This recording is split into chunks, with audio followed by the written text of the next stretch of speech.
Transforme o seu vizinho num mendigo. Aham. E o que seria isso? É uma política que você exporta desemprego. Então a China está exportando desemprego para os Estados Unidos. A economia americana é o inverso da chinesa. A parte mais forte da economia é o consumo. Aham.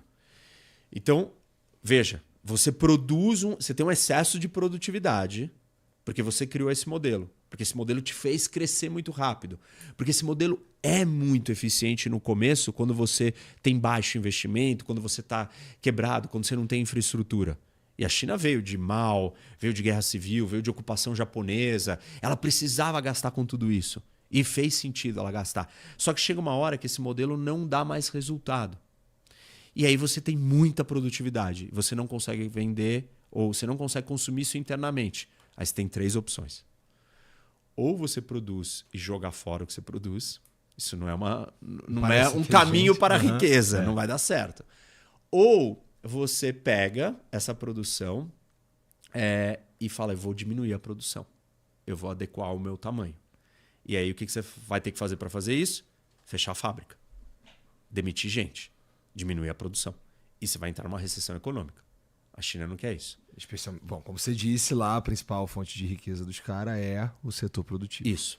Aí qual que é a terceira opção? E se eu encontrar alguém que compra isso de mim lá fora? Então eu vou vender para fora. Uhum. E aí a China começa a fazer dumping. Começa a desovar todo esse excesso de produção a preços muito baratos. Porque ela já criou essa máquina. E aí o que acontece? Então, em vez da China escolher criar desemprego internamente, que era a opção 2, né? Primeiro é jogar produto fora. Uhum. A 2 é diminuir e criar desemprego. Ela exporta desemprego. Joan Robinson é uma economista. Ela escreveu e cunhou um termo que chama beggar thy neighbor. Beggar, de mendigo, thy neighbor, o seu vizinho. Transforme o seu vizinho num mendigo. Uhum. E o que seria isso? É uma política que você exporta desemprego. Então a China está exportando desemprego para os Estados Unidos. Por quê? Que tá vendendo muito barato. Isso. E aí o que a indústria americana faz? Desculpa, não faz sentido. Eu não consigo produzir com aquele preço. Então eu vou fechar minha fábrica. E aí eu vou demitir todo mundo aqui. Uhum. E aí muita gente vai virar e falar assim, mas o nível de desemprego nos Estados Unidos nunca foi tão baixo.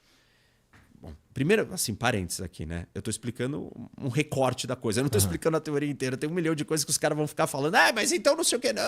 Pô, eu não estou fazendo a explicação completa porque isso daqui não tem fim. A gente ia ficar anos falando a explicação completa de toda a cadeia, de todas as coisas. Então eu estou tirando uma foto, fazendo um recorte. Essa é a minha explicação. Eu não vou explicar todas as outras coisas que estão subentendidas para a gente chegar no raciocínio. Mas o fato a China, os Estados Unidos vai lá e demite.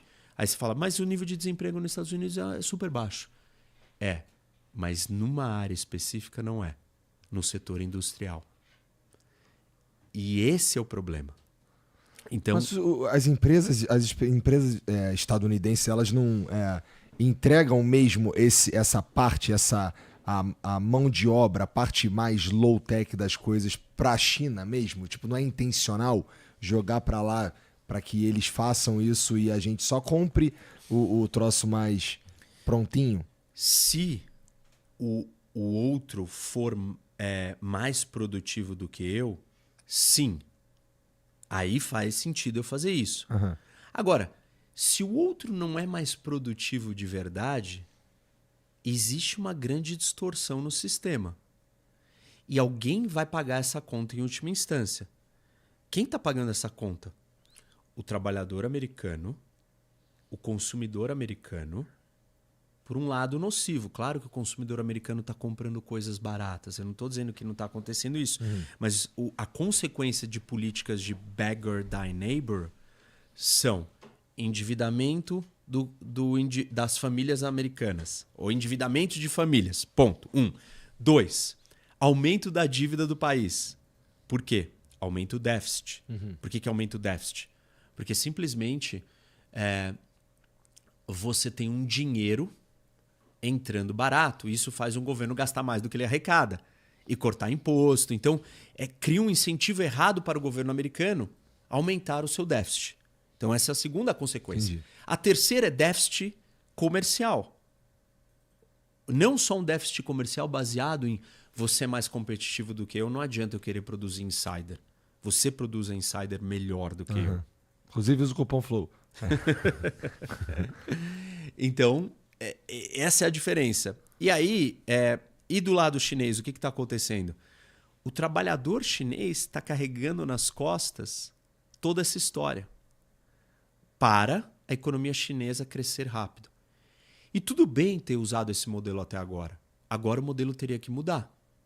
Ele teria que ser um modelo onde o consumo chinês começa a crescer. 80% de todo o excesso de poupança do mundo vai para 4 países. Os 4 anglofônicos. Estados Unidos, Reino Unido, Austrália e Canadá. Porque eles têm instituições similares, são lugares seguros, confiáveis, economias abertas. Então eles recebem todo esse dinheiro.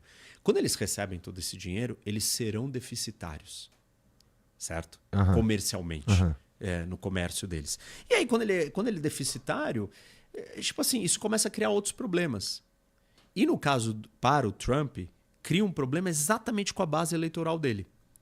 Que é a base do Rusty Belt, né, do cinturão enferrujado, que perdeu o seu emprego na indústria e que foi lá e voltou no Trump dizendo: eu vou proteger os empregos dos Estados Unidos, eu vou reindustrializar o país.